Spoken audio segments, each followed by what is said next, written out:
Bonjour à toutes et à tous, bienvenue sur ma chaîne Jolto Comics. Aujourd'hui, nouvelle vidéo, une vidéo spéciale Chronicles. On va revenir sur les Superman Chronicles de l'année 1987. Donc il y a 3 volumes dans cette année 87. Donc le Superman Chronicles qui débute par cette année-là, pas par hasard, c'est le post-Crisis on Infinite Earth. Et donc c'est John Byrne qui va reprendre les séries Superman, pas toutes, on va le voir. Donc, on va débuter cette année 87 par la mini-série Man of Steel, qui va être le redémarrage de la série Superman post-Crisis on Infinite Earth. Et donc, c'est John Byrne qui va prendre le scénario et le dessin de cette mini-série, avec Dick Giordano à l'ancrage. Et donc, John Byrne va nous livrer déjà avec cette mini-série en 6 numéros l'essence de Superman, les origines de Superman, et on va avoir un Superman renouvelé suite à cette crise. Et vraiment, on entame cette année 87 avec Superman de la meilleure des façons avec cette mini-série. On va voir ses origines, les origines de Krypton, quand il est parti sur Terre, ses premières années, l'apparition de ses pouvoirs, la relation avec ses parents adoptifs, Martha et son père, je ne me rappelle plus son prénom. Je ne connais que lui. Et ça va être génial à découvrir, ça, vraiment, l'apparition de ses pouvoirs, ses origines totalement. Et vraiment, mais déjà aussi le dessin de John Byrne. On est sur quelque chose. Waouh, c'est tellement moderne en 87 d'avoir. C'est un artiste formidable. Le talent de John Byrne, c'est vraiment que le scénario suit son dessin. Les deux sont de très haute qualité. Et ça en fait un artiste complet, mais assez exceptionnel, que je découvrais. J'avais déjà lu la mini-série Man of Steel au préalable, mais la suite, j'ai trouvé également excellente. Donc c'est vraiment une très belle introduction, l'introduction la meilleure, parce qu'on va voir également sa relation avec Lois, sa rencontre, ses premières années au Daily Planet, ses premières années en tant que super-héros. Il y a cette planche, mais qui est vraiment magnifique, où on voit sa mère Martha lui confectionner sa première tenue de Superman. Ça, c'est magnifique. Et puis cette relation avec ses parents, qui est vraiment très touchante, ses parents adoptifs. Jonathan Kent, son père, bien sûr. Et voilà, et on finit cet épisode avec un Superman, avec sa tenue. Vraiment, Man of Steel, la série Man of Steel de John Byrne, c'est un indispensable de Superman, et on attaque l'année 87 sous les meilleurs auspices. Donc c'est excellent. Ensuite, John Byrne va se diviser le travail parce que après cette mini-série, on va avoir 3 séries Superman, rien que ça. Il y a la série Superman, que John Byrne va s'en occuper, qui va recommencer au numéro 1. Également Action Comics, dont John Byrne va s'occuper également. Il va attaquer après la série mini-série Man of Steel au 584. Et aussi la série Adventures of Superman. Et là, c'est Marv Wolfman au scénario qui va s'en charger, avec Jerry Ordway au dessin. Je préfère le dire tout de suite, j'ai beaucoup aimé la série Superman. J'ai bien aimé également la série Action Comics. La série Marv Wolfman, Adventures of Superman, est pour moi un ton en dessous, que ça soit au scénario et au dessin. On n'arrive pas à la cheville de John Byrne en 87 avec cette équipe artistique sur les aventures d'Adventures of Superman. Euh, Quand même, il y a de l'amélioration au fil des numéros. Ça part assez mal avec cette série Adventures of Superman, mais quand on arrive sur le volume 3, à la fin de l'année 87, il y a quand même une amélioration, mais on va en venir, on va y revenir. Et donc, écoutez, c'est du solide. Donc on va passer, parce que je ne vais pas faire numéro, mais globalement, John Byrne va recréer une forme de mythologie de Superman, et il va faire évoluer certains personnages, comme Lex Luthor. Il va faire un travail assez énorme. Le Lex Luthor qu'on connaît maintenant, le Lex Luthor moderne, vient de cette partie de la série Superman de John Byrne. On va voir une Lois Lane grinçante, pinçante, hyper attachante, une vraie journaliste, tenace, et puis magnifique. Une femme dont tous les hommes aimeraient être le compagnon. Mais on voit que la relation avec Clark Kent n'est pas tout de suite, ils vont devoir s'apprivoiser. Et puis, il ne va pas y avoir que Lois dans sa vie. L'avantage finalement de Marv Wolfman, c'est qu'il va faire venir une personnage féminine qui s'appelle Cat Grant et qui va être finalement l'amoureuse de Clark Kent. Là, on voit une planche magnifique de Batman par John Byrne.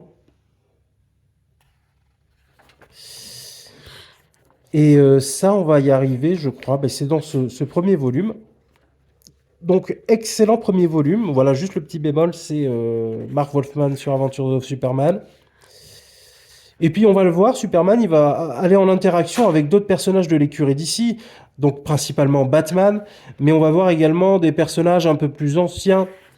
On va voir Booster Gold dans le troisième volume. On va voir également... alors, je ne sais plus comment il s'appelle.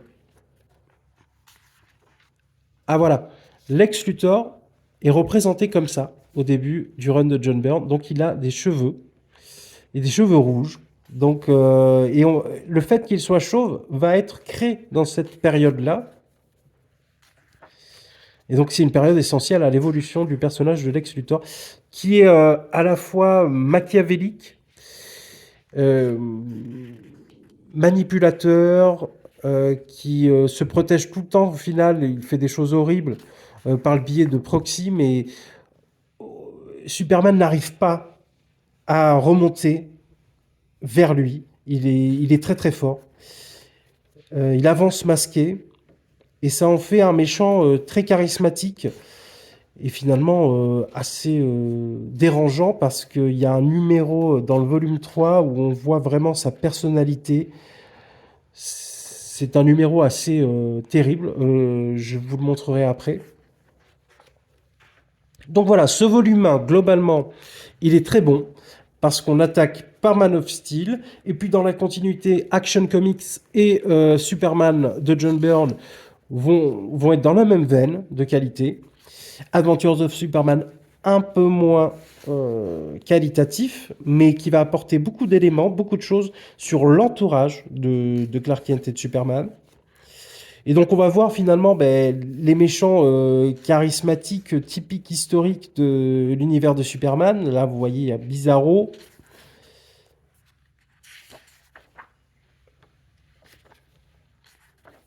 Et vraiment, là, on est toujours dans la mini-série Man of Steel, mais vraiment très très chouette introduction avec ce volume 1, qui avait déjà été édité en France, qui n'avait pas rencontré le succès attendu. Et bien sûr, il y a toujours cet éditorial qui est excellent. Et on va avoir des intervenants comme Dick Giordano, Yann Graff, qui travaille également dessus. Alors, est-ce que c'est Yann Graff ou Jean-Marc Lenné? Ils se partagent les tâches sur les Chronicles, mais on les voit régulièrement. Voilà, vraiment, premier volume, mais très avenant, qui donne envie de découvrir la suite, et c'est ce que j'ai fait en allant sur le deuxième volume. Le deuxième volume, qui sera un petit ton en dessous du premier volume. Là, on va explorer finalement le côté spatial, le côté science-fiction pure. Voilà, les super-héros que je voulais vous dire. Il y a la Légion des super-héros. Il va rentrer en interaction avec eux. Donc là, c'est une partie un peu moins agréable pour moi. Également avec Hawkman. Très agréable de le voir dans l'un de ces numéros. Il va y avoir une histoire en 3 numéros avec eux. Et donc là, on continue dans la même veine avec Action Comics et Superman, toujours par John Byrne, et Adventures of Superman par Marv Wolfman et Jerry Ordway. Donc on va le voir avec Wonder Woman dans l'introduction de ce deuxième volume. Il va y avoir une forme de relation. Là, on va voir que tout au long de ces séries, Superman, finalement, n'est pas avec Lois. Donc il va avoir une romance avec Wonder Woman, une romance avec Cat Grant, que voilà. Une journaliste qui arrive d'un journal People, pardon, poubelle, oui, on peut, c'est peut-être le synonyme, et qui arrive au Daily Planet. Et il va y avoir une romance qui arrive avec cette Cat Grant, et puis une petite forme de jalousie de Lois Lane. Euh, voilà, pour cette partie romantique. Et puis on va voir des méchants. Alors, bien entendu, là on est dans les comics des années 80, donc il y a toujours un petit peu le méchant de l'épisode, le méchant du jour, mais qui n'est pas désagréable et que John Byrne arrive quand même à mettre de l'émotion, des choses assez profondes dans le personnage de Superman. Parce que c'est pas un Superman qui, euh, qui est invincible et qui est un dieu. Il a des failles, il a des doutes, il se pose des questions. Et puis, il lui arrive quand même pas mal de problèmes sur les différents épisodes. Il a quand même des ennemis qui lui donnent du fil à retordre. Donc, globalement, le deuxième volume est agréable, mais vraiment un ton en dessous du premier volume, parce qu'on va rentrer dans des considérations. Alors, surtout Marv Wolfman, c'est là où il est vraiment, avec sa série Adventures of Superman, où on parle de Kourak, avec. Voilà, je préfère le dire. Je n'aime pas Marv Wolfman. Je préfère être clair. Il y a des choses bien qu'il a fait, mais chaque fois que je lis une de ses histoires, alors il a toujours la manière de faire venir le Moyen-Orient dans ses histoires. D'accord, très bien, on parle de super-héros. Alors oui, c'est dans son jus, c'est dans son époque. Il faut se rappeler de la Première Guerre du Golfe, etc., du contexte historique. Mais il est trop obsédé par ça pour moi et il le met à toutes les sauces, ce contexte du Moyen-Orient et de ce conflit. Alors peut-être c'est très personnel pour lui, mais moi ça me gêne parce qu'il n'arrive pas, il refait toujours la même chose. Alors avec Superman, cette histoire n'a ni queue ni tête, avec une forme de secte qui vient d'un pays du Moyen-Orient et qui pense que Superman fait partie de leur clan et qu'il a été créé pour les sauver. D'accord, bon, très bien.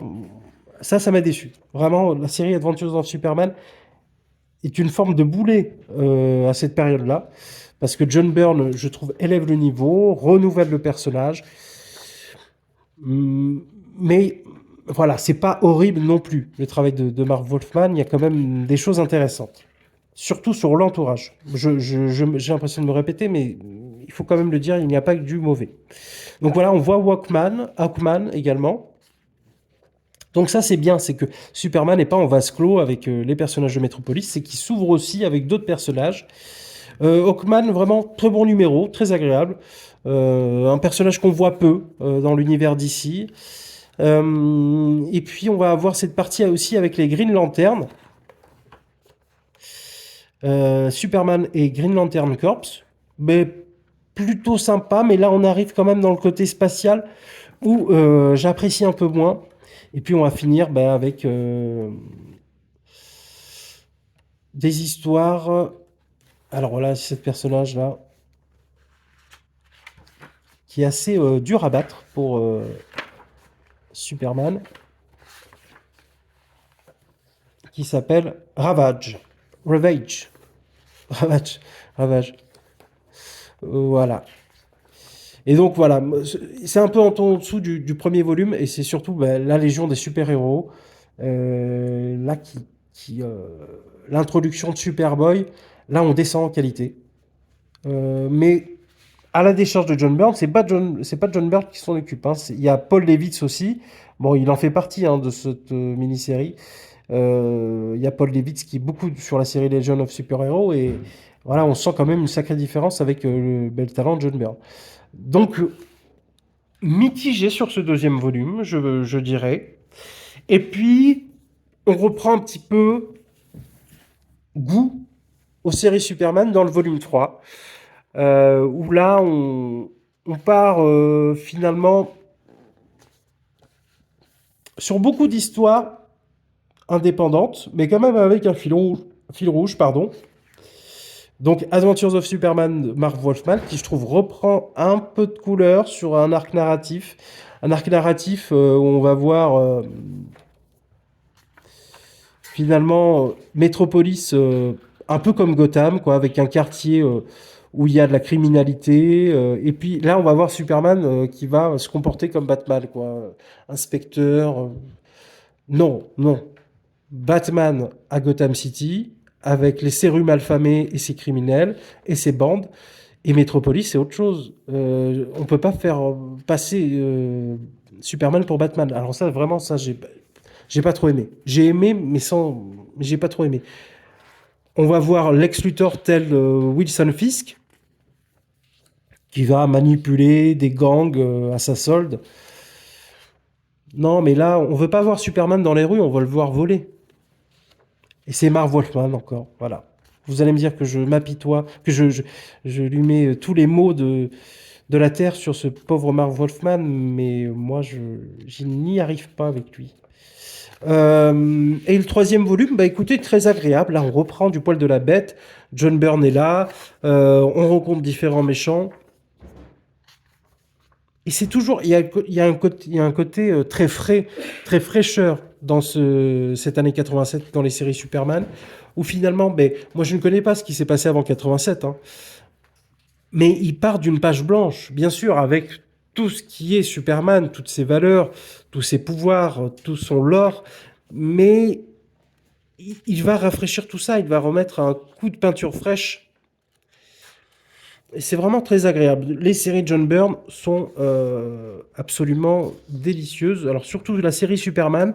Action Comics, il se permet des choses un peu plus différentes, mais qui sont quand même très bien.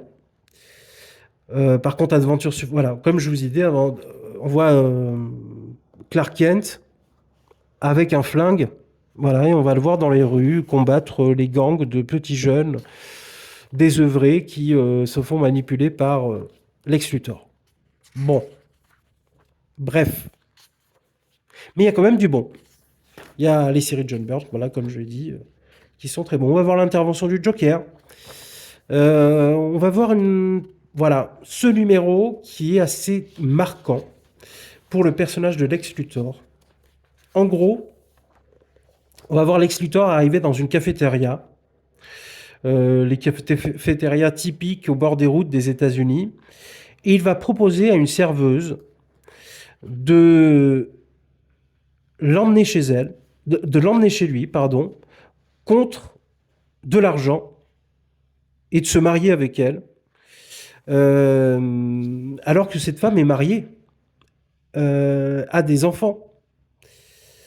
Et il lui propose $1 million contre 1 mois de sa vie.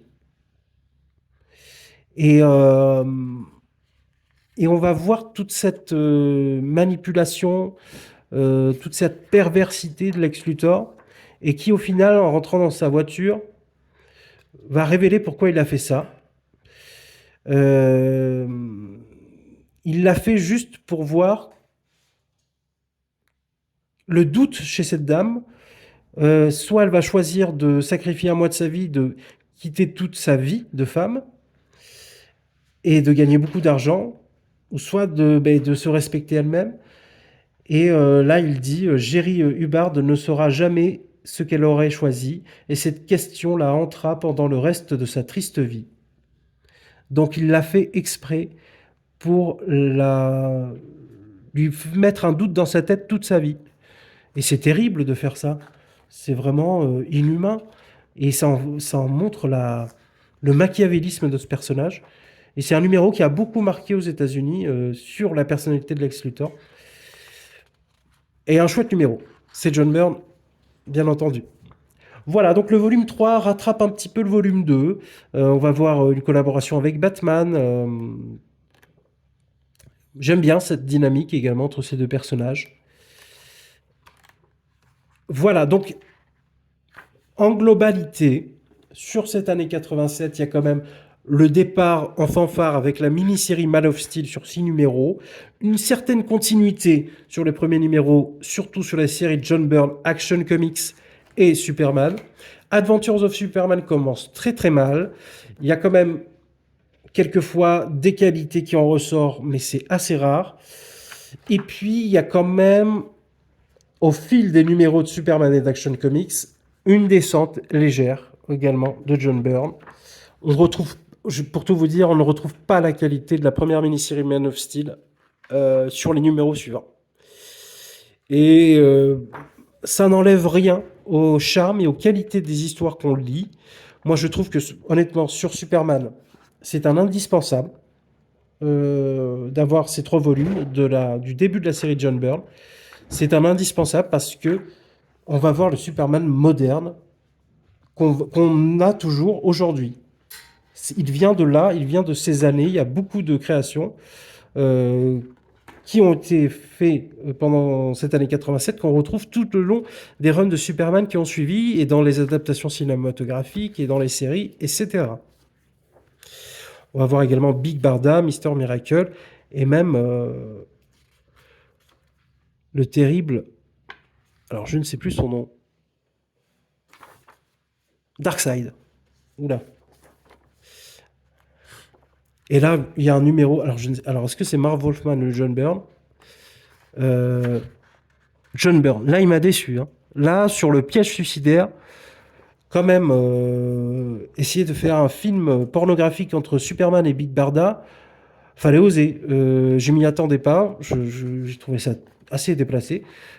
Après, bon, c'est les années 80. Hein, il y a aussi tout le contexte. Mais bon. Voilà, c'est pas le meilleur de John Byrne. Donc voilà, il y a quand même John Byrne, il descend en qualité. Alors, est-ce que je vais aller sur la suite 88? Pas pour le moment.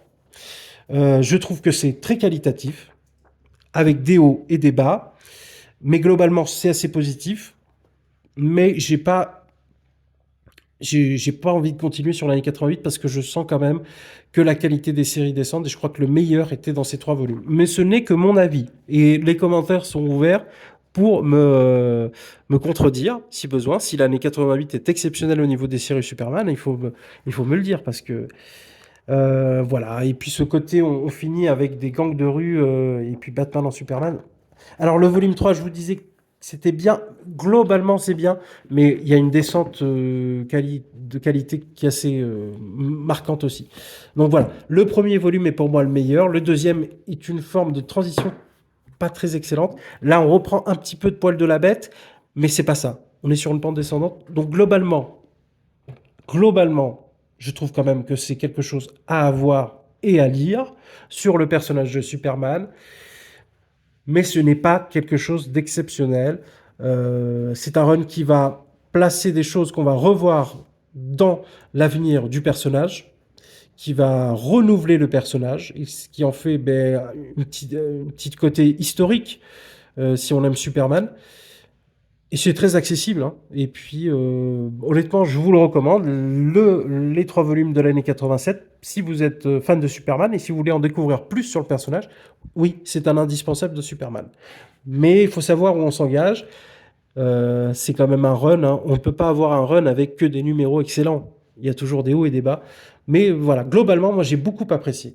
Donc, c'est un peu paradoxal ce que je dis, mais quand même, je le recommande, ce début de run de John Byrne.